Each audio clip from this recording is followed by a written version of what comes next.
আসসালামু আলাইকুম প্রিয় দর্শক, অন্য মঞ্চের আলাপচারিতায় আপনাদের সকলকে স্বাগত জানাচ্ছি।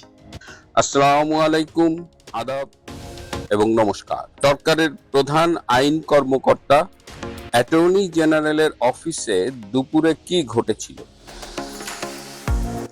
গতকাল বিকেলে কক্সবাজার গিয়েছেন বাংলাদেশের মার্কিন রাষ্ট্রদূত ব্রেন্ট ক্রিস্টেনসন। আজ সকালে তার টেকনাফ যাবার কথা ছিল। তিনি কি শেষ পর্যন্ত যেতে পেরেছিলেন? যেহেতু বিষয়টি স্পর্শকাতর, সংবেদনশীল এবং যেহেতু বাংলাদেশের মিডিয়া সত্য প্রকাশে ততটা সাহসী নয়, তাই অনেকটা কানাঘুষা চললেও গত 5 জুলাই রবিবার অ্যাটর্নি জেনারেল অফিসে দুপুর 1:45 কি ঘটেছিল সেটি নিয়ে আমরা অনেকের কাছ থেকে অনেক কথা শুনেছি, কিন্তু আমাদের সোর্স নিউজ আমরা ঘটনার গভীর থেকে তথ্য নিয়ে এসেছি এবং নাম প্রকাশে অনিচ্ছুক সেই অফিসের একটি সূত্র, যিনি ঘটনার সময় উপস্থিত ছিলেন, তিনি আমাদের প্রকৃত তথ্যগুলো দিয়েছেন। ঘটনা হলো যে অ্যাটর্নি জেনারেলের অফিসে রিসেন্টলি 18টি মামলা নেগোশিয়েট করেছে তারা বিহাইন্ড দ্য স্ক্রিন, অথবা বলা যায় যে আন্ডার দ্য টেবিল।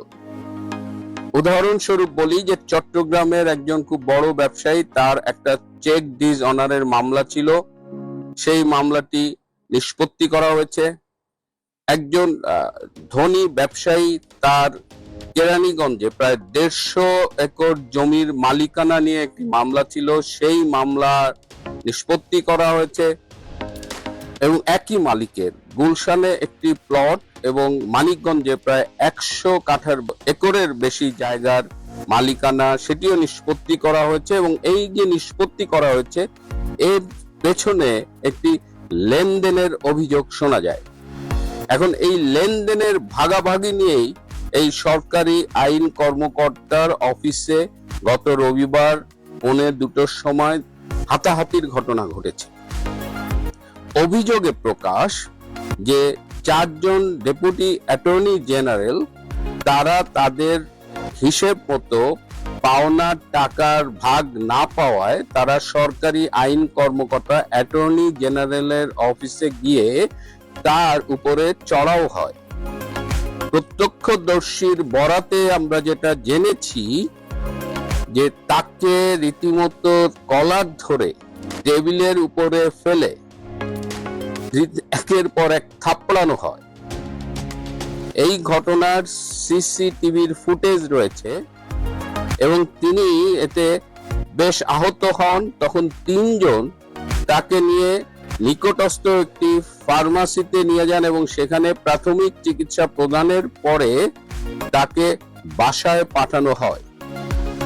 এই ঘটনার পরে অ্যাটর্নি জেনারেলের প্রশাসনিক কর্মকর্তা তিনি একটি কারণ দর্শানো নোটিশ সার্ভ করেছেন।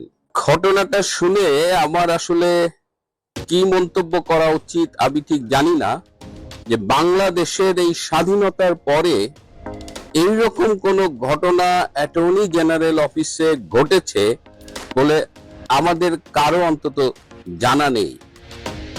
বর্তমান তারেক রহমানের সরকারে যাকে যে পজিশনে দেয়া হচ্ছে, তাদের একটা বড় অংশ সেই ক্ষমতার এমন অপব্যবহার করছে এবং এমন লুটপাট শুরু করছে, এবং এই আইন কর্মকর্তার বিরুদ্ধে অনেকেই কিন্তু অভিযোগ করছেন। এমনকি এই সুপ্রিম কোর্টের বিএনপি পন্থী অনেক আইনজীবী নেতাও এই প্রধান আইন কর্মকর্তার বিরুদ্ধে নানা রকমের অভিযোগ করছেন। এই যে একটা পবিত্র দায়িত্ব তিনি পেয়েছেন, সেই দায়িত্বের অ্যাবিউজ করা এবং সেই পদকে অ্যাবিউজ করে ইচ্ছে মতো টাকা লুটপাট করার যে অভিযোগ, তার একটা টিপ অফ দ্য আইসবার্গ হলো এই ঘটনাটা।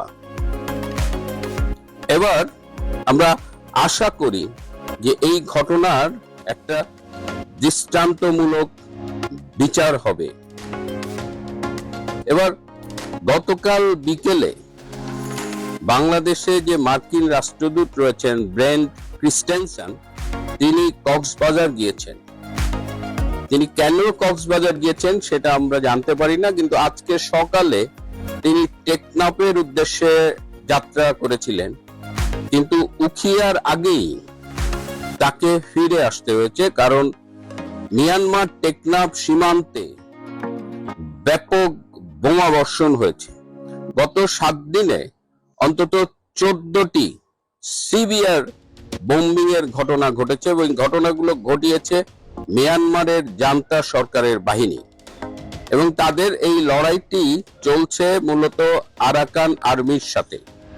তো এই বিকট শব্দ, বোম্বিং, এসব কারণে আমাদের মিস্টার ব্রেন্ট তিনি আর টেকনাফে যাননি, বরং তিনি উখিয়ার আগে থেকেই নিজের জায়গায় ফিরে এসেছেন।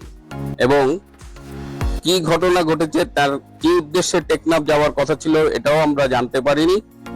কিন্তু বাংলাদেশে যে নতুন করে খুমি পিপলস ফোর্স বা কেপিএফ, যারা আরাকান আর্মির বিরুদ্ধে লড়াই করছে, তারাও সেখানে খুব সক্রিয়, এবং শোনা যাচ্ছে যে আরাকান আর্মির দখলকৃত বেশ কিছু এলাকা মিয়ানমারের জান্তা সরকার আবার পুনর্দখল করেছে।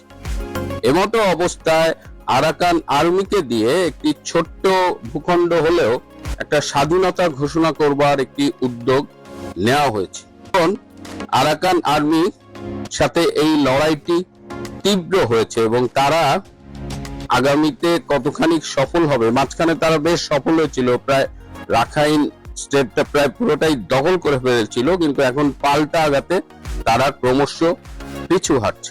মার্কিন ডিপ স্টেট জানে শেখ হাসিনা চলে আসবেন, ওরা খুব ভালো করে জানে, এবং শেখ হাসিনা চলে আসলে সবকিছুই তাদের নিয়ন্ত্রণের বাইরে চলে যাবে, সেটাও তারা জানে। কাজেই এখন শেখ হাসিনা বাংলাদেশে চলে আসার অনেক আগেই ডিপ স্টেট বাংলাদেশে একটি পথ পরিবর্তন ঘটিয়ে এখানে একজন মোহাম্মদ মুরসিকে ক্ষমতায় বসিয়ে দিবে।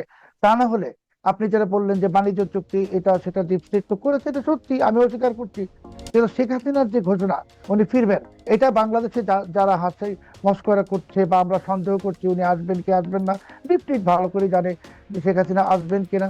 কারণ শেখ হাসিনা যেখানে বসে আছেন সেখানে যে ডোনাল্ড ট্রাম্পের বন্ধু বা ব্যবসায়িক পার্টনার আছেন সার্জিও গোর, ওনার সঙ্গে তো আওয়ামী লীগের একটা যোগাযোগ স্থাপিত হয়ে গেছে। ডিপ স্টেটের লোক মানে যে উন্নত লোক, আর বিএনপির কেউ না, বিএনপির ঘরে ওরা অনুপ্রবেশকারী। কিন্তু বিএনপি এখন বুঝে গেছে যে এদের থেকে বের হতে হলে ওদেরকে জঙ্গি দমন করতে হবে। আমি নিশ্চিত করে বলছি যে বিএনপির এই জঙ্গি দমন তৎপরতা চলবে, বাংলাদেশের আইন প্রয়োগকারী সংস্থারা যথেষ্ট তৎপর, এবং এক পর্যায়ে অস্ত্র উদ্ধারও শুরু হবে। হলেই এই লোকগুলা রাস্তায় নেমে আসবে নাশকতা চালানোর জন্য। যেভাবে মোহাম্মদ মুরসিকে ক্ষমতাচ্যুত করা হয়েছিল, করে একজন আব্দুল ফাতাহ সিদ্দিকীকে ক্ষমতায় বসানো হয়েছে, আমি শঙ্কিত যে বাংলাদেশে ঠিক এই ঘটনাটা ঘটতে যাচ্ছে। সরকারের মধ্যে নীতি নির্ধারণী পর্যায়ে আমরা জানি যে জঙ্গিবাদী কার্যক্রম নিয়ে পরস্পর বিরোধী বক্তব্য রয়েছে। কেউ বলেন যে জঙ্গিবাদী সংগঠনের অস্তিত্ব নেই, কেউ বলেছেন বিচ্ছিন্নভাবে থাকতে পারে, খতিয়ে দেখা হচ্ছে, পুলিশ অ্যাকশনে আছে, ইত্যাদি ইত্যাদি। আমরা দেখলাম যে যাত্রাবাড়ি এলাকায় উগ্রবাদী সংগঠনের কার্যক্রম পরিচালনার উদ্দেশ্যে জড়ো হয়েছিলেন কিছু ব্যক্তি, এবং তাদেরকে সন্দেহজনক অবস্থায় 6 জনকে আটক করা হয়েছে, যদিও পুলিশ বলছে উগ্রবাদী কর্মতৎপরতা তাদের মধ্যে রয়েছে, উগ্রবাদী শব্দটা ইউজ করেছে। এবং এর মধ্যে যারা জড়িত ছিলেন তাদের মধ্যে একজন এনসিপির নেতা, যাকে বহিষ্কার করা হয়েছে। আমি এনসিপি বিষয়ক পরে আসতে চাই, তার আগে সরকারের বক্তব্য এবং পুলিশ যেটি বলছে সেটি কি আমাদের কাছে খুব বেশি গুরুত্ব বহন করে কিনা বাংলাদেশের বর্তমান পার্সপেক্টিভের জায়গা থেকে?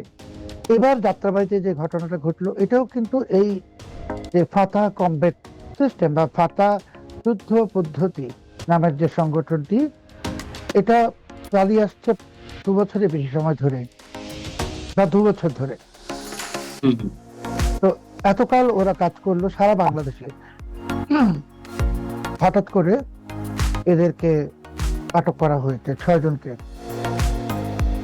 আপনার অবশ্যই মনে আছে যে 2025 সালের 20 অক্টোবর ইউনূস প্রশাসনের উপদেষ্টা আসিফ মাহমুদ সজীব ভুইয়া তার ফেসবুকে একটা স্ট্যাটাস দিয়ে ঘোষণা দিয়েছিলেন যে যুব ও ক্রীড়া মন্ত্রণালয়ের অধীনে যুবকদেরকে জুডো, কারাতে, তাইকোয়ান্দো এবং আগ্নেয়াস্ত্রের প্রশিক্ষণ দেওয়া হবে। ওই স্ট্যাটাসটা যদিও তিনি পরে ডিলিট করে ফেলেন, কিন্তু একটা স্ক্রিনশট আমাদের সবার কাছে আছে। তো এই যে রাষ্ট্রযন্ত্র ঘোষণা দিল, আমি তো আসিফ মোহাম্মদ সজীব ভুঁইয়াকে রাষ্ট্রযন্ত্রই বলতে হয়, উনি রাষ্ট্রের অংশ ছিলেন, প্রশাসনের।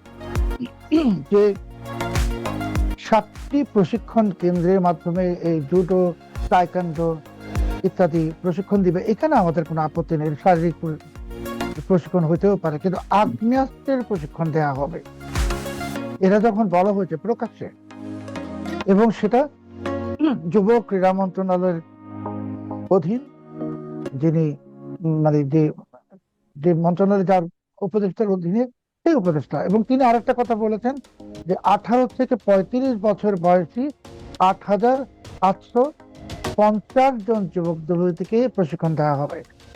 মানে ওনার যে স্ট্যাটাসটা, যেটা আমি আপনাকে দেখাচ্ছি, এখানে স্পষ্টলি বলেছেন আগ্নেয়াস্ত্র।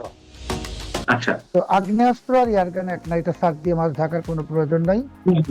তো এখন যে 6 জনকে ধরা হলো জঙ্গি সন্দেহে, এখানে অনেক রকম কথা বলা হচ্ছে যে তাদের সঙ্গে তেহরিকে তালেবান, পাকিস্তানের কানেকশন বা ইত্যাদি। কিন্তু এই ধৃত 6 জনের মধ্যে একজন এই আসিফ মোহাম্মদ সজীব ভুঁইয়ার সংগঠন ন্যাশনাল সিটিজেন পার্টি বা জাতীয় নাগরিক পার্টির সদস্য। তাহলে আমরা তো সন্দেহ করতেই পারি যে এটাই হলো সে 20 অক্টোবর 2025-এর ঘোষণার ধারাবাহিকতা। আপনি জানেন, আমরা জানি, সারা দেশ জানে, বিশ্ব জানে যে ইউনূস জমানায় অসংখ্য জঙ্গি এবং সন্ত্রাসী কারাগার ভেঙে পালিয়েছে, অসংখ্য জঙ্গি সন্ত্রাসী জেল থেকে জামিনে মুক্ত হয়েছে রাষ্ট্রীয় পৃষ্ঠপোষকতায়, এবং দেশের সবগুলো থানা থেকে, পুলিশ স্টেশন থেকে অস্ত্র লুট হয়েছে, গুলি লুট হয়েছে, এমনকি বিস্ফোরক দ্রব্য লুট হয়েছে গ্রেনেডের মতো দিয়ে। এই যে এত বিপুল সংখ্যক অস্ত্র, গোলাবারুদ এবং বিস্ফোরক লুট হয়ে গেল, সেটা উদ্ধারের কোনো চেষ্টাও না, ইচ্ছাও তো দেখায় না ইউনূস প্রশাসন। তো এই অস্ত্রগুলো তো আর উধাও হয়ে যায়নি, অস্ত্রগুলো তাদের কাছে আছে, ইউনূসের লোকদের কাছে আছে। এবং আমি খুব অবাক হব না যে আজকে হয়তো ফাতা কমব্যাট সিস্টেম, নানচাকু ইত্যাদি নিয়ে ধরা পড়েছে, কালকে যদি এরা আগ্নেয়াস্ত্র সহ ধরা পড়ে, আমি একটু অবাক হব না। এবং আপনি জানেন যে এরই মধ্যে সামাজিক যোগাযোগ মাধ্যমে, যদিও ওই সেই ভিডিওটা নিয়ে বিতর্ক আছে, কিন্তু এমন ভিডিও দেখা যায় যে অনলাইনে বিজ্ঞাপন দিয়ে অস্ত্র বিক্রি হচ্ছে। কাজেই মোটা দাগে যদি বলতে হয় ভাই, এই 6 জনের ধরা পড়ার ঘটনা এবং এই 6 জনের একজনের সাথে জসিমউদ্দিন রহমানের সম্পর্ক, বা আরো একজন যে ইউনূসের সময়ই সন্ত্রাসী কর্মকাণ্ডের দায়ে গ্রেপ্তার হয়ে আটকাদেশে ছিল, সব মিলিয়ে এটা কোনো ভালো আলামত নয়। এটা অবশ্যই আমাদের দেশের জন্য একটা খুব বাজে সিগন্যাল। মানে বাজে সিগন্যাল কেন মনে করছি? স্থানীয়ভাবে উগ্রবাদী, মানে পুলিশের যে ভাষ্য, উগ্রবাদিতার সঙ্গে এরা জড়িত। আমরা জানি সন্ত্রাসী কর্মকাণ্ড এক জিনিস, উগ্রবাদিতা এক জিনিস, জঙ্গিবাদী কার্যক্রম এক জিনিস। আপনি এটাকে কিভাবে দেখছেন? না, পুলিশ যখন বলছে উগ্রবাদিতা মানে এক্সট্রিমিজম, জঙ্গি তৎপরতা মানে মিলিটেন্সি, সন্ত্রাসী মানে টেরোরিজম, তো উগ্রবাদিতা, তো এটাকে ওরা উগ্রবাদিতা বলছেন, যেহেতু পুলিশ যেটা বলছে সেটাই তো আমাদের বিশ্বাস করতে হবে, আমরা তো নিজেরা জানি না কিছুই। কিন্তু বাংলাদেশে যখন বিএনপি সরকার মাত্র 5 মাস পূরণ করতে যাচ্ছে, আর 2 দিন পর 4 দিন পর, এই সময়টাতে এই যে ঘটনাটা ঘটে গেল, আমি এই মানচিত্রের অনুষ্ঠানে বেশ অনেক সপ্তাহ আগে বলেছিলাম যে মার্কিন ডিপ স্টেট বাংলাদেশে তাদের যে মিশর প্লেবুক সেটাকেই বাস্তবায়ন করবে। কারণ আপনিও জানেন যে মধ্যপ্রাচ্যে যে কথিত আরব বসন্তের পর যে দুটো দেশে সফল হয়েছিল, তিউনিসিয়া এবং মিশর, তিউনিসিয়ায় কিন্তু সরকারটা এখন পর্যন্ত টিকতে পারছে না, কোনো সরকারই 2 বছরের বেশি। মিশরে টিকেছে কারণ এই মুসলিম ব্রাদারহুডকে খতম করার মাধ্যমে এবং general Abdul Fattah al Sisi ক্ষমতা গ্রহণের কারণে।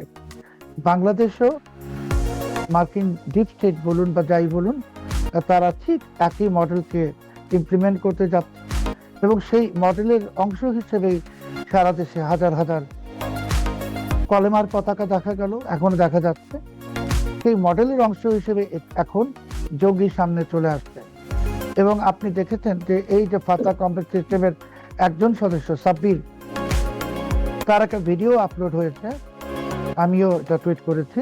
সেখানে দেখা যাচ্ছে সে টাইম বোমা তৈরি করে টাইম বোমার বিস্ফোরণ ঘটাচ্ছে এবং যখন সে বিস্ফোরণটা ঘটাচ্ছে ভিডিওতে, সেটার পিছনে ইসলামিক স্টেটের গান বাজতেছে, যাকে ওরা বলে নাসিদ, এবং নারায়ে তাকবীর আল্লাহু আকবার স্লোগান হচ্ছে। তো যেই ছেলেটাকে আপনি বলছেন যে খুবই নিরীহ একটা ছেলে, শারীরিক কসরত করেছে, সে টাইম বোমা বানিয়ে তো ভিডিও, এবং এই ভিডিওটা খুব আশ্চর্যজনক ভাবে বা ইন্টারেস্টিংলি ভিডিওটা পুলিশ তার কাছ থেকে তার মোবাইলে পেয়েছে। এখন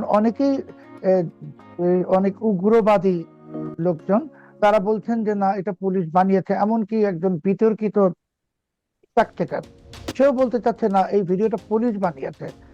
আবার বলতে চাচ্ছে পুলিশ কি করে পেলো, এটা তো প্রশ্ন না, ভিডিওটা তো ওই ছেলের, সে কথা বলছে।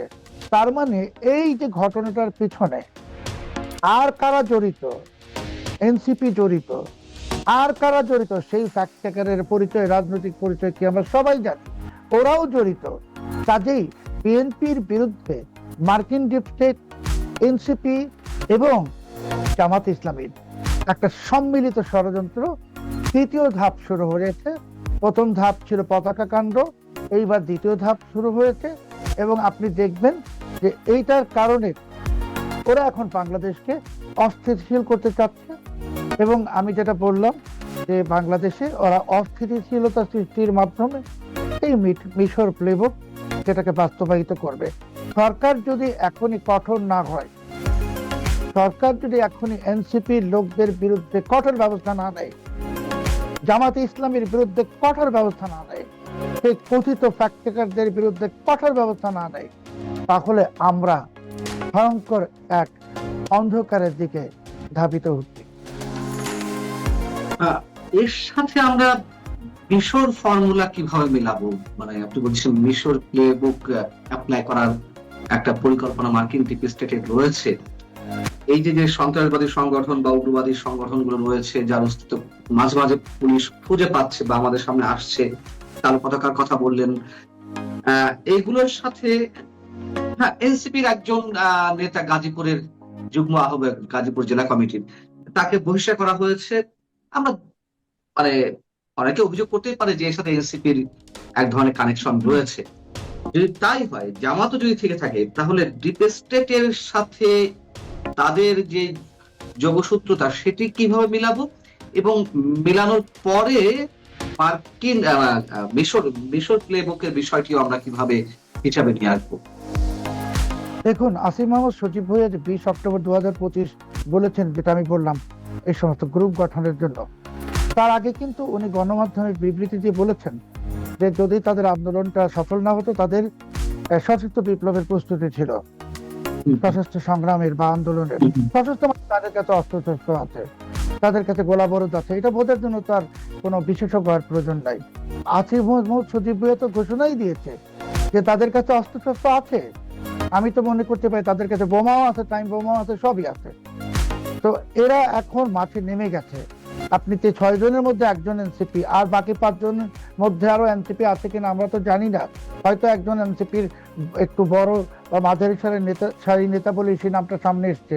আর এই সমস্ত এনসিপির বহিষ্কার আপনি জানেন, এনসিপি সকালে বহিষ্কার করে, বিকালে বহিষ্কার আদেশ প্রত্যাহার করে। আসলে তো গ্রেপ্তার করা উচিত আসিফ মাহমুদ সজীব ভুঁইয়াকে। সে হলো নাটের গুরু, তাকে ধরলে আরো অনেক পিছনের লোক বের হবে। আর আপনি যেটা জানতে চাইলেন মিশর প্লেবুক কেন বাস্তবায়িত হবে বাংলাদেশে, কারণ এই যে আসিফ মাহমুদ সজীব ভুঁইয়ারা, ওরা কারা? ওরা তো মার্কিন ডিপ স্টেটের ট্রেনক এজেন্ট। তাদের একটা এজেন্ডা ছিল বাংলাদেশকে মার্কিন ডিপ স্টেটের করদ রাজ্যে পরিণত করা, যার আলামত আমরা তো দেখেছি। এখন যে কোনো কারণে একটি নির্বাচিত সরকার ক্ষমতায় আসার পর বিএনপি কিন্তু অনেক কূট পরিকল্পনা ইউনুসের থেকে পিছনে চলে আসছে, আস্তে আস্তে আরো আসবে। খলিলুর রহমান সাহেব যতই এই ব্রেন ক্রিস্টেনসেনের সামনে হাত বন্ধ করে এবং আরেকজন জামাতের নেতাকে নিয়ে খুব বিগত একদম কি বলে এটাকে খুব বিনীত পদ্ধতিতে, মানে একদম বিগলিত ভাবে উনি ওনার প্রভুর সামনে দাসের মতো মাথা নোয়াচ্ছেন, কিন্তু পরিস্থিতি খলিলুর রহমানের হাতের বাইরেও চলে যাবে। কারণ বিএনপিকে ক্ষমতায় টিকতে হবে, ক্ষমতায় টিকতে হলে বিএনপি একসময় খলিলুর রহমানকে ডিসপোজ অফ করে দিবে। মার্কিন ডিপটেটই তাকে টয়লেট পেপারের মতো ডাস্টবিনে ছুড়ে ফেলবে, এটা সবাই জানে, এটাই করে মার্কিন ডিপটেট। এখন তারা বুঝে গেছে যে বাংলাদেশে যদি এই বিএনপি সরকারকে ক্ষমতায় রাখা হয় তাহলে মার্কিন ডিপটেটের ষড়যন্ত্র বাস্তবায়িত হবে না। কারণ এখানে একটা বড় সমস্যা আপনাকে মনে রাখতে হবে, যে বাংলাদেশের সিংহভাগ মানুষ এখনো যে চুপ আছে, তার কারণ হলো যে তারা অপেক্ষায় আছে বিএনপি যদি ভালো কিছু করে। কিন্তু বিএনপির কিন্তু একটা বড় ঝুঁকি আছে। জাহিদুর রহমান সাহেব বা অন্যরা যাই বলুক, আওয়ামী লীগ নাই, আওয়ামী লীগ মৃত, আওয়ামী লীগ শেষ হয়ে গেছে, দাফন হয়ে গেছে বলতেছে, আওয়ামী লীগ তো বাংলাদেশেই আছে 4-5-6 কোটি লোক। এরা সাধারণ মানুষের সাথে মিশে যাবে যদি এই গভর্নমেন্ট ফেল করলে তখন ওরা রাস্তায় নেমে আসবে। আপনি দেখেন কতটা নির্লজ্জ ডেপুটেটর লোকেরা, যে আপনি $24 বেশি দাম দিয়ে জিএমও গম কিনছেন আর তারা বলছে যে এটা কেনা খুব প্রয়োজন ছিল, এটা খুব ভালো। কত বড় দেশদ্রোহিতামূলক কথাবার্তা, রাষ্ট্রদ্রোহিতামূলক কথাবার্তা। তো এই যে কথাবার্তাগুলো কারা বলছে, এরা ইউনুসের লোক, ডিপটেটের লোক, মানে ইউনুসের লোক। এরা বিএনপির কেউ না, বিএনপির ঘরে ওরা অনুপ্রবেশকারী। কিন্তু বিএনপি এখন বুঝে গেছে যে এদের থেকে বের হতে হলে ওদেরকে জঙ্গি দমন করতে হবে। আমি নিশ্চিত করে বলছি যে বিএনপির এই জঙ্গি দমন তৎপরতা চলবে। বাংলাদেশের আইন প্রয়োগকারী সংস্থারা যথেষ্ট তৎপর এবং এক পর্যায়ে অস্ত্র উদ্ধারও শুরু হবে। ফলেই এই লোকগুলা রাস্তায় নেমে আসবে নাশকতা চালানোর জন্য। যেভাবে মোহাম্মদ মুরসিকে ক্ষমতাচ্যুত করা হয়েছিল, করে একজন আব্দুল ফাতাহ সিদ্দিকীকে ক্ষমতায় বসানো হয়েছে, আমি শঙ্কিত যে বাংলাদেশে ঠিক এই ঘটনাটা ঘটতে যাচ্ছে। কারণ বিএনপি ভুল একটা করে ফেলেছে। সেই ভুলটা হলো তারা যে সরকার গঠন করেছে ব্যাপক ম্যান্ডেট পাওয়ার পর, জনসমর্থন পাওয়ার পর, সেখানে যে খলিল না থাকতো, ডিপটেটের লোকেরা না থাকতো, আজকে বিএনপির অবস্থান অনেক শক্ত হতো। কিন্তু বিএনপি সেই ভুলটা করে ফেলেছে। এবং আরেকটা ভুল করেছে, ইউনুসের সবগুলো আইনকে তারা সংসদে পাশ করে দিয়েছে এবং ইউনুসকে দায় মুক্তি দিয়েছে। ইউনুসের এই সমস্ত অপকর্ম তারা দায় মুক্তি দিয়ে আসলে বিএনপি প্রথম প্রহরে আত্মহত্যাটা করেছে। এবং মার্কিন ডিপটেট এখন দেখবেন বিএনপির উপর চড়াও হবে। এবং মার্কিন ডিপটেটের হাতে সব থেকে বড় মোক্ষম হাতিয়ার হলো জঙ্গি। আপনি যদি বলেন জঙ্গি সন্ত্রাসী, এটা আমেরিকার বিরুদ্ধে, এগুলো একটা আমেরিকার বিরুদ্ধে না, আল কায়দা, ইসলামিক স্টেট যা বলেন সব মার্কিন যুক্তরাষ্ট্রের সৃষ্টি। এবং এখানে বাংলাদেশে যা কিছু হচ্ছে এটার পিছনেও মার্কিন ডিপটেট। এবং আপনি পাকিস্তানি আইএসআই, ইন্ডিয়ান এগুলো এত শক্তিশালী সংগঠন না। মার্কিন ডিপটেটের কবলে বাংলাদেশ এখন। এখানে আইএসআইও নাই, আইএসআই হয়তো তাদের সহায়ক শক্তি। আর আমরা যখন বলছি যে এটার পিছনে এর সাথে মার্কিন ডিপটেটের সম্পর্ক আছে কিনা সেটা আমরা কিভাবে জানবো? থাকতেও তো পারে। কাজেই এখানে একটা ভয়ঙ্কর খেলা শুরু হয়ে গেছে। বিএনপিকে অনেক সজাগ হতে হবে। এখন কঠোর হাতে জঙ্গি দমনে নামতে হবে, যেরকম ভাবে বেগম খালেদা যে নেমেছিলেন, ক্র্যাকডাউন করতে হবে, অস্ত্র উদ্ধার অভিযানে নামতে হবে। এবং এই জঙ্গি খেলা না খেলে, 6টা-5টাকে না ধরে, আসিফ মাহমুদ, সজীব ভুইয়াদের মতো যারা কিংপিন, যারা শীর্ষ জঙ্গি নেতা, তাদেরকে গ্রেপ্তার করতে হবে। এটা যদি না করতে পারে বিএনপির সমস্যা হবে, বিএনপি বিপদে পড়বে। আর এনসিপি জানে যে কি হচ্ছে, কারণ তারা তো মার্কিন ডিপটেটের ইশারায় চলছে। তা না হলে সাভারে যে বোমা নাটক হলো বা এই সমস্ত কিছু হচ্ছে, সবই নাটক করা হচ্ছে বিএনপিকে বদনাম করানোর জন্য। ইন্টারন্যাশনালি পতাকা দিয়ে বদনাম করানো হয়েছে। সেটা বিএনপি সরকার অনেক কুইক অ্যাকশন নিলে আরো ভালো হতো, নেই যা হোক দেরিতে নিয়েছে। কিন্তু এই জঙ্গি খেলা যেটা শুরু করেছে, এটা বিএনপির জন্য অনেক বড় একটা মাথা ব্যথা হবে।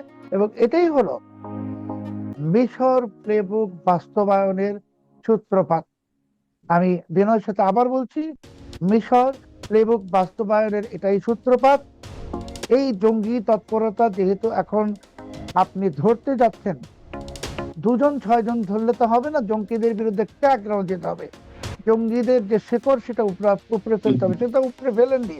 জঙ্গিদের হাতে এত অস্ত্র, ওরাই বলেছে যে যুদ্ধের প্রস্তুতি ছিল, এখনো প্রস্তুতি আছে।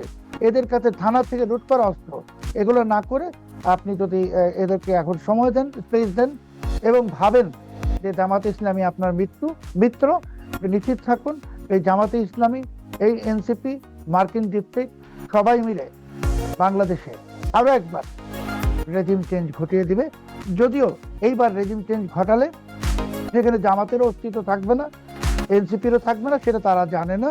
সেটা তারা যখন জানবে তখন অনেক দেরি হয়ে যাবে। আপু বলছে যে ডিপ স্টেটের পরিকল্পনার থার্ড স্টেজ এখন চলছে, তারা যে পরিকল্পনা নিয়ে এগোচ্ছে এবং মিশরের মোরসির মতন ক্ষমতাচ্যুত করে আব্দুল ফাত্তাহ সিসির মতো কাউকে নিয়ে আসবে।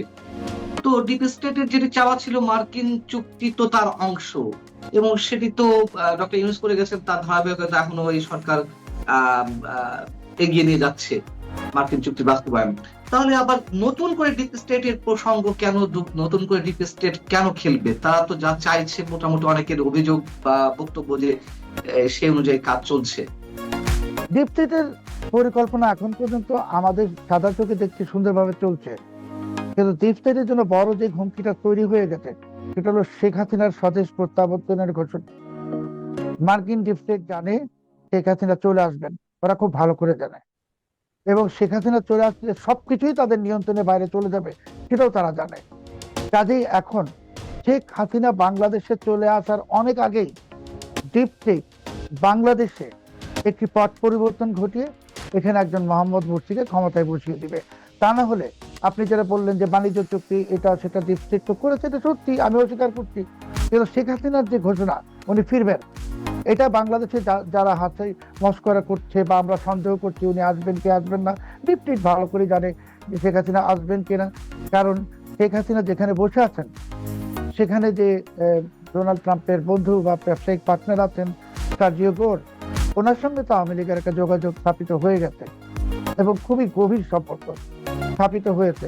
এখন ডিপ স্টেট হয়তো চাচ্ছে যে শেখ হাসিনাকে কোনোভাবে ম্যানেজ করতে, তো শেখ হাসিনাকে ম্যানেজ করতে হলে তো এই সরকারকে সরাই দিতে হবে, এবং সেটাই ডিপ স্টেট করবে।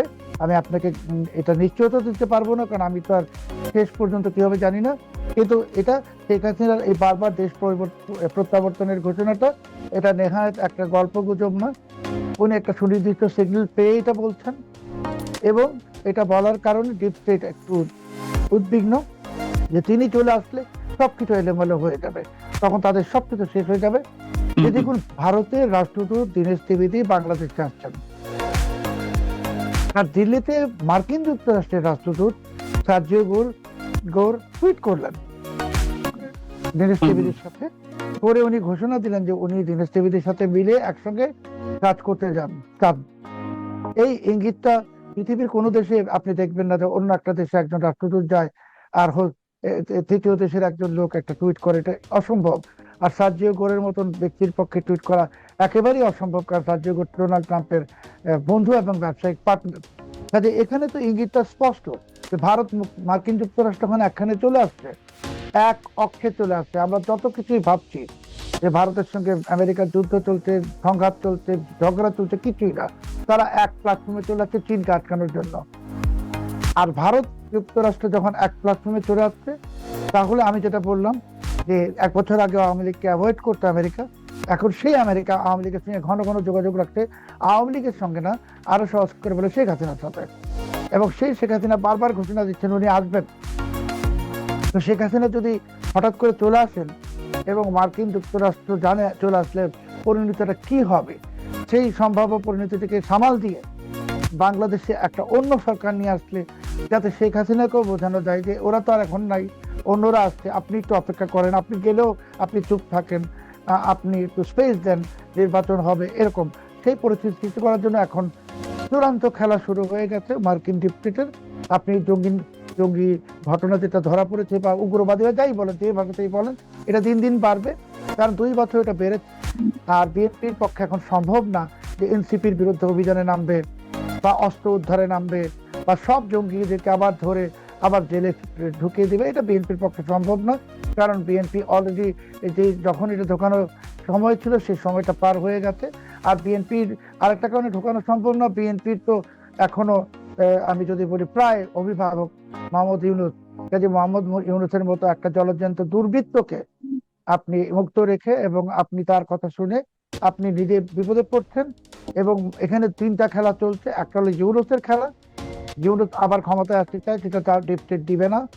ইউনূসকে ওই অং সান সুচির মতনই এখন বর্জ্য পদার্থে পরিণত করবে মার্কিন ডিপ স্টেট।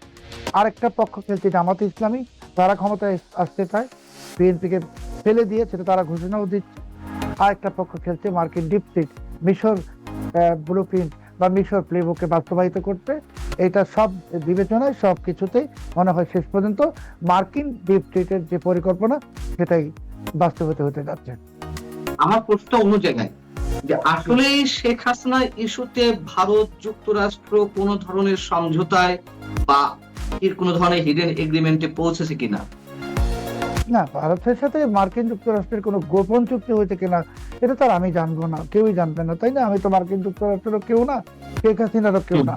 আমি যেটা বলতে চাচ্ছি যে শেখ হাসিনার সাথে যোগাযোগ স্থাপিত হয়েছে, এটা আমি নিশ্চিত, আমি নিশ্চয়তা দিয়ে বলছি, এইটা আমি জানি।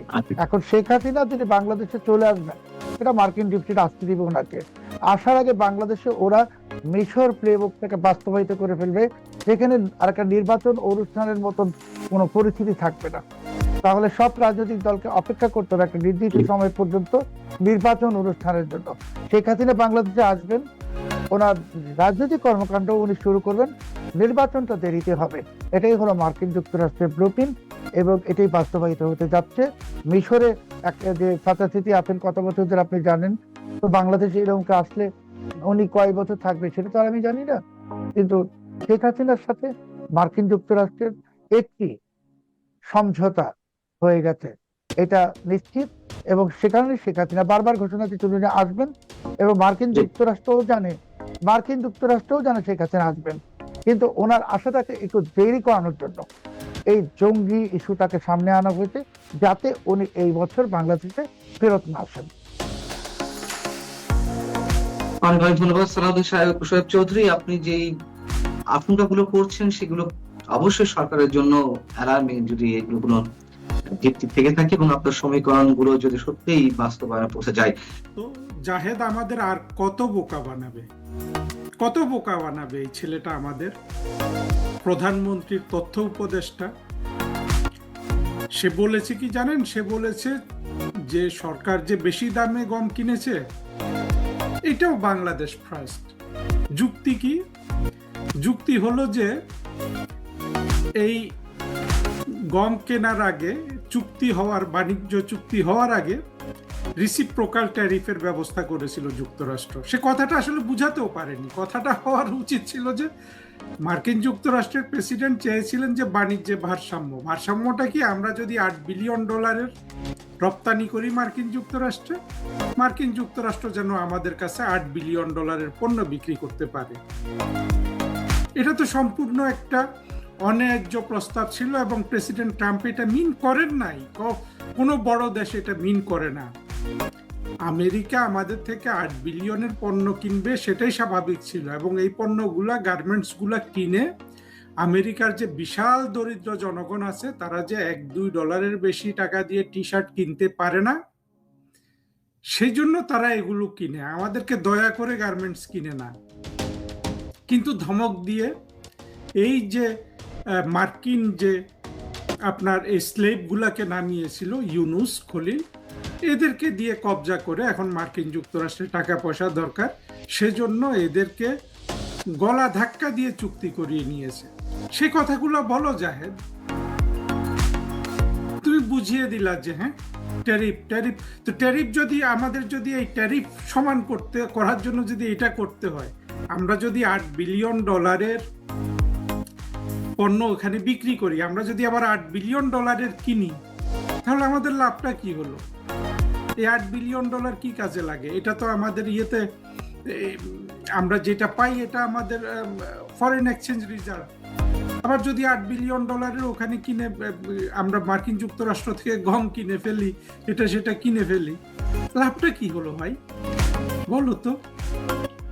চিন্তা করে দেখেন, তারেক রহমান সাহেবের সরকারের সাথে এবং তারেক রহমানের দলের সাথে আমি খুব চাই যে আমাদের বলতে মুক্তিযুদ্ধের পক্ষে শক্তির এক ধরনের সহাবস্থান হোক দীর্ঘমেয়াদে।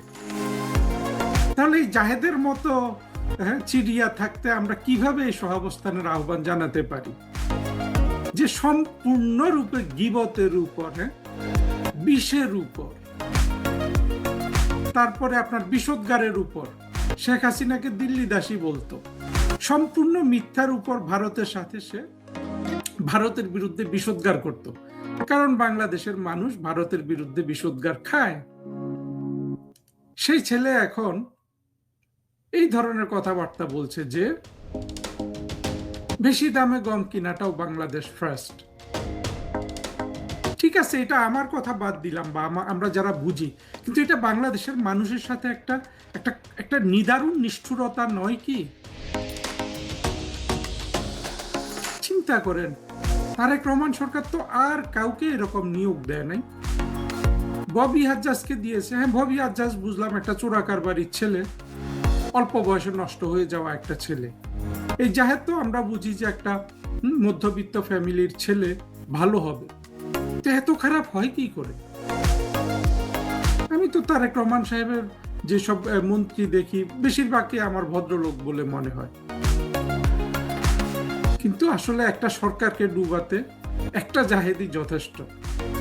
এবং কি জন্য যে তারেক রহমান এই ছেলেটাকে রেখেছে, আমার অবশ্য এগুলো বলে সতর্ক করে দেওয়া উচিত হচ্ছে না হয়তো, কিন্তু আসলে দেশটার জন্য তো মায়া লাগে।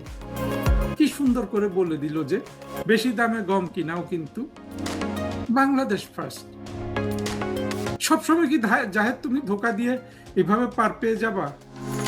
24-এর জঙ্গি উত্থানকালে বাঙালিকে ধোকা দিয়েছো। তুমি মেধাবী ছেলে, সুন্দর সুন্দর কথা বলতে পারো, যুক্তি দিয়ে আন্তর্জাতিক সম্পর্ক বিশ্লেষণ করতে পারো, তার সাথে সাথে বিষোদ্গার করলাম আর মানুষ ঝাঁপিয়ে পড়লো, রাস্তায় খুন খারাপি করে ফেললো জঙ্গিরা। এটা কি সবসময় ঘটবে জাহেদ? সবসময় এই যে তুমি মিথ্যা কথাটা বললা এবং কি ক্রূরভাবে বললা যে এটাও বাংলাদেশ ফার্স্ট, কি নিষ্ঠুরতা তোমার চোখে মুখে বাংলাদেশের দরিদ্র মানুষের সাথে। এই গমের আটা কে খায়? সাধারণ মানুষই তো খায়, গ্রামের মানুষ খায়, শহরের মানুষ খায়, মধ্যবিত্ত শ্রেণী খায়। ধনীরা তো এই গম খাবে না, ধনীরা আবার নিজেরা স্পেশাল আটা নিয়ে আসবে কোনো জায়গা থেকে, সেই আটা আবার এই যে ফরহাদ মজার বিক্রি করবে। আহা, কি তামাশা জাতির সাথে তোমরা করছো, কি তামাশা, কি নিষ্ঠুরতা, কি ক্রূরতা, কি বক্রতা, দেখার কেউ নাই। আসলে জাহেদরা না কখনো ভালো হয় না, কখনো ভালো হয় না জাহেদরা। আপনারা বলুন তো, অপরাধের কি কোনো ধর্ম হয়? একজন ধর্ষক বা খুনির পরিচয় কি তার ধর্মীয় পরিচয় দিয়ে নির্ধারিত হবে, নাকি তার পরিচয় কেবলই একজন অপরাধী? পশ্চিমবঙ্গের বারুইপুরের ঘটনা আপনাদের কাছে নতুন করে বলার কিছু নেই। একটি নাবালিকা কিশোরীকে গণধর্ষণ ও হত্যার ঘটনায় আজ পুরো রাজ্য স্তব্ধ, শোকার্ত। কিন্তু ঠিক এই আবহেই ওপার বাংলায়, মানে বাংলাদেশে বসে একদল তথাকথিত সাংবাদিক এবং উগ্রপন্থী সংবাদ মাধ্যম এই মর্মান্তিক ঘটনাকে নিয়ে এক নোংরা খেলা শুরু করেছে। আমার দেশ পত্রিকার মতো জামাত ঘেঁষা সংবাদ মাধ্যমের আজকের হেডলাইন কি দিয়েছে জানেন? তারা লিখছে, জনরোষ ধামাচাপা দিতে মরিয়া শুভেন্দু সরকার। আমরা এই বিষয়টা নিয়ে কিছু কথা আজকে বলবো এবং সেই কথা বলার আগে আর একটা ছোট্ট স্কুপ নিউজ আপনাদেরকে দিয়ে দিই। আপনারা জানেন যে এই ঘটনায় 3 জনকে গ্রেপ্তার করা হয়েছিল এবং প্রথমে গতকাল আরো একজনকে গ্রেপ্তার করা হয়েছে, মোট 4 জন।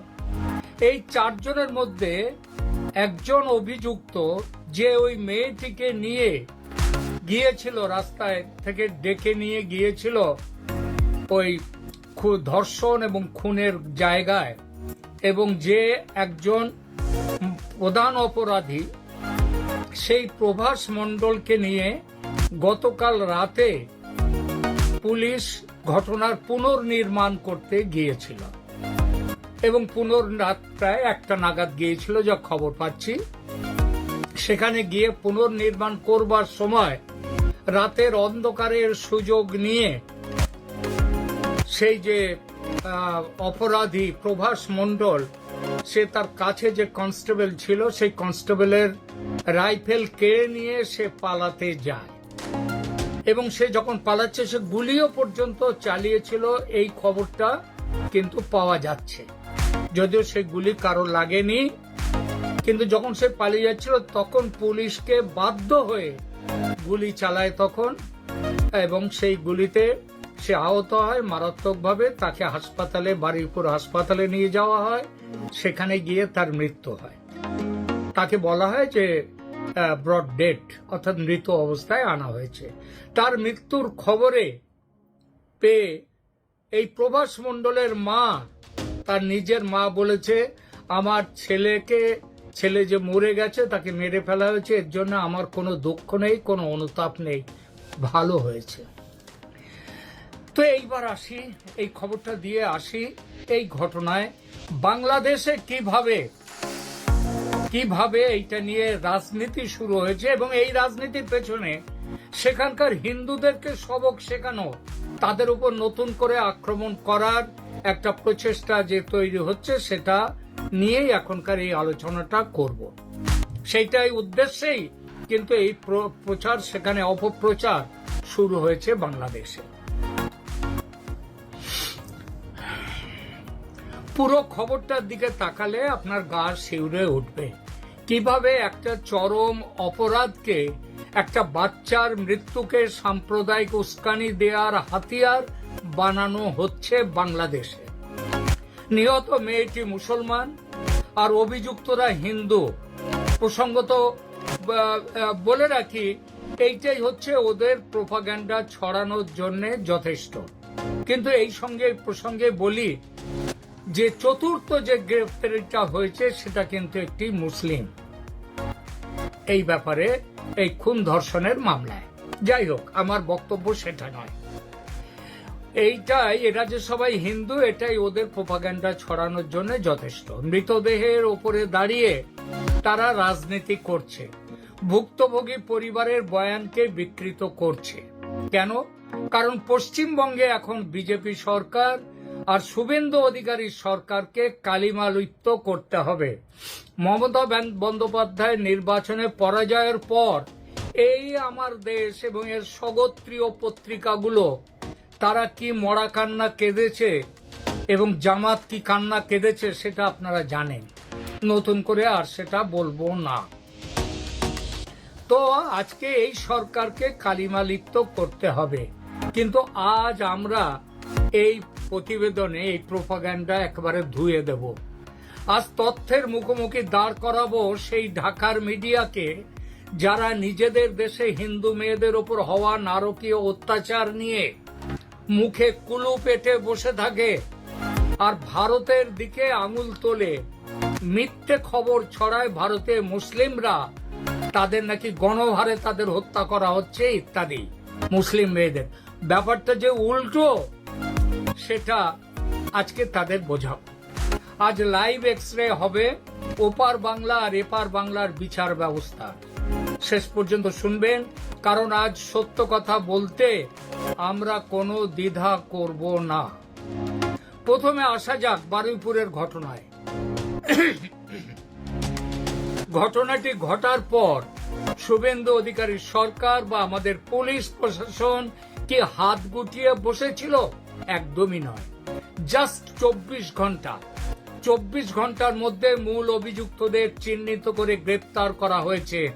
আর শুধু কি গ্রেপ্তার, শুভেন্দু অধিকারী নিজে গিয়েছেন সেই নির্যাতিতা যে নিহত মেয়েটি তার বাড়িতে, তার বাবা মার সাথে দেখা করেছেন এবং তাদেরকে আশ্বাস দিয়েছেন যে এই তাদের মেয়ের যেভাবে নিহত হয়েছে মেয়ে, তার উপরে যে অত্যাচার হয়েছে তার বিচার পাবেন তারা। এবং তার বাবা মা সে কথা শুনে খুশি। তারা বলেছেন যে মুখ্যমন্ত্রীর ওপরে আমাদের পুরো বিশ্বাস আছে। অথচ বাংলাদেশের পত্রিকা বলছে শুভেন্দু সরকার, শুভেন্দু গভর্নমেন্ট তারা ধামাচাপা দিতে চাইছে এই ঘটনা। নক্কারজনক বললে কম বলা, এরা সাংবাদিক, এরা সংবাদপত্র।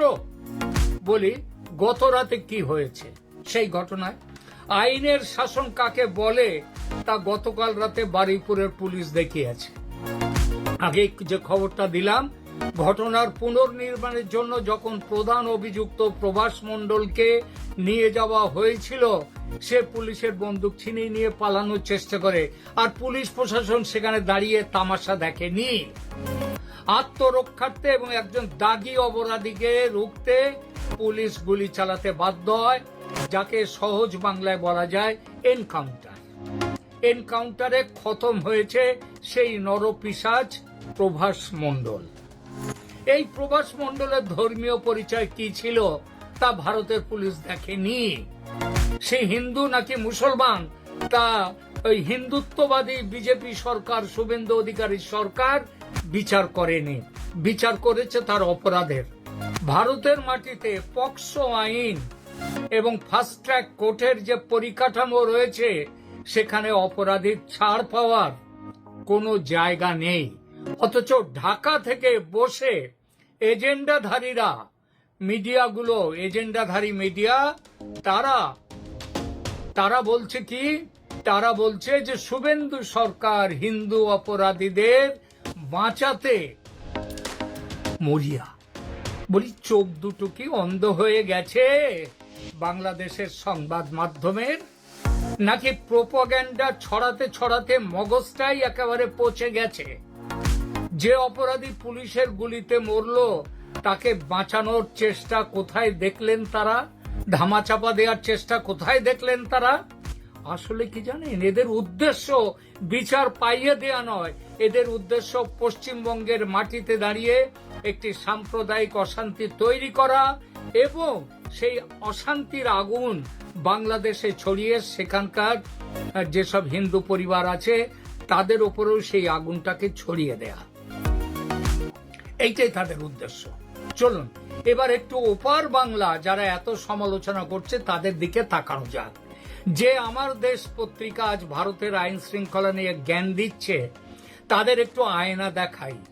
বাংলাদেশে হিন্দু মেয়েদের এবং হিন্দু পরিবারের উপর যে পদ্ধতিগত প্রাতিষ্ঠানিক অত্যাচার চলে তা নিয়ে কটা হেডলাইন করেছে তারা। আমরা ভুলে যাইনি পটুয়াখালীর সে নৃশংস ঘটনা, আমরা ভুলে যাইনি দীপুচন্দ্র দাসের ভয়াবহ হত্যাকাণ্ড। বাংলাদেশে যখনই কোনো রাজনৈতিক অস্থিরতা হয়, যখনই কোনো ক্ষমতার রদবদল হয়, সবার আগে সব টার্গেট করা হয় কাদের?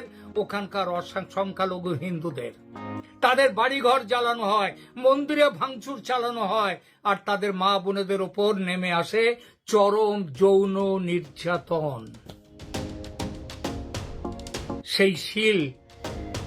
সেই যে মেয়েটি যাকে একদল দুষ্কৃতী এবং বলি বাংলাদেশের মুসলিম দুষ্কৃতীরা, ধর্ষকরা যখন তাকে নির্যাতন করছে, তার উপরে চড়াও হয়েছে, তাকে ধর্ষণ করছে, তার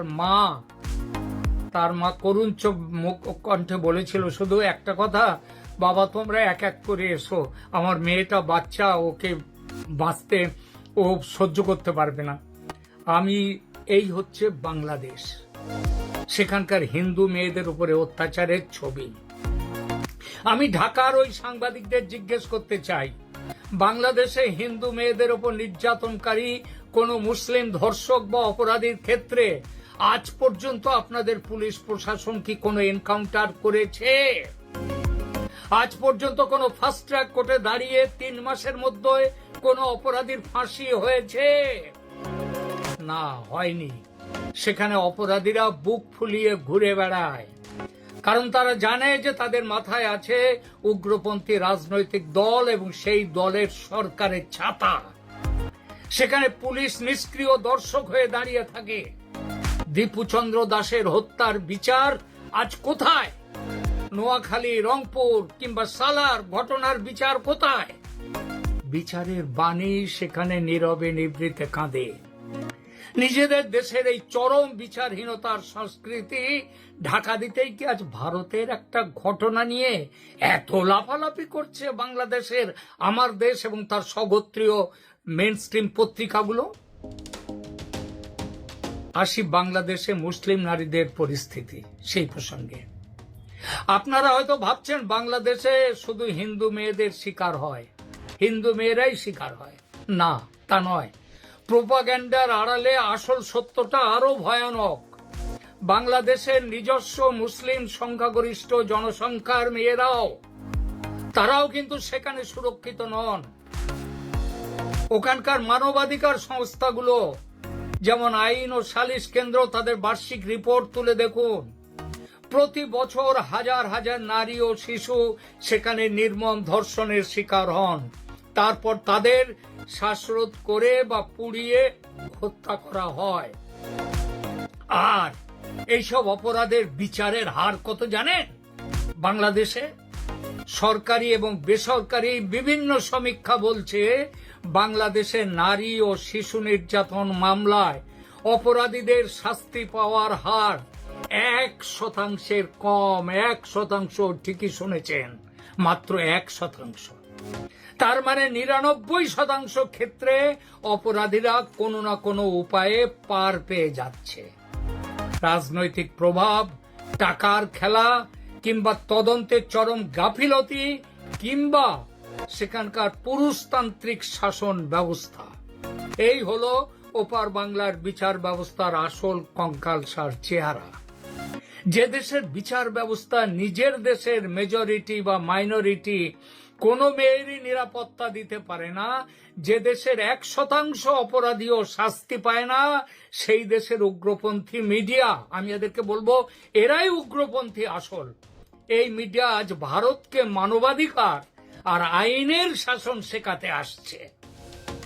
নিজেদের ব্যর্থতা লুকোতে, নিজেদের দেশের মানুষের ক্ষোভকে অন্যদিকে ঘুরিয়ে দিতে তারা ভারতের এই ঘটনাকে সাম্প্রদায়িক রং দেওয়ার চেষ্টা করছে এবং এই চেষ্টার পরিণামে বাংলাদেশে বেঁচে পড়তে থাকা যা 8%-এরও কম হিন্দু আছে তাদেরকে নতুন আক্রমণের সামনে ফেলে দেওয়ার চক্রান্ত এগুলো।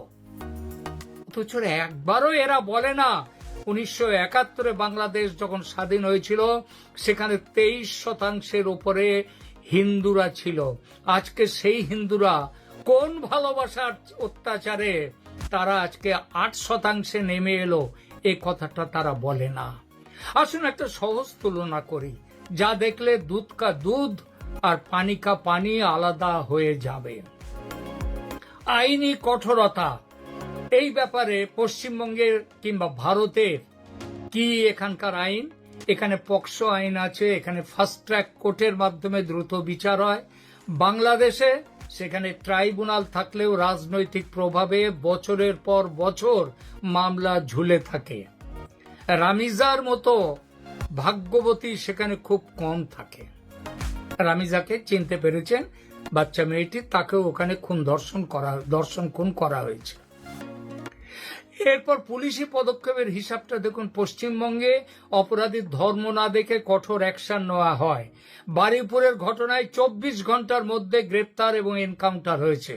আর বাংলাদেশে অপরাধী উগ্রপন্থী বা প্রভাবশালী হলে পুলিশ নিষ্ক্রিয়।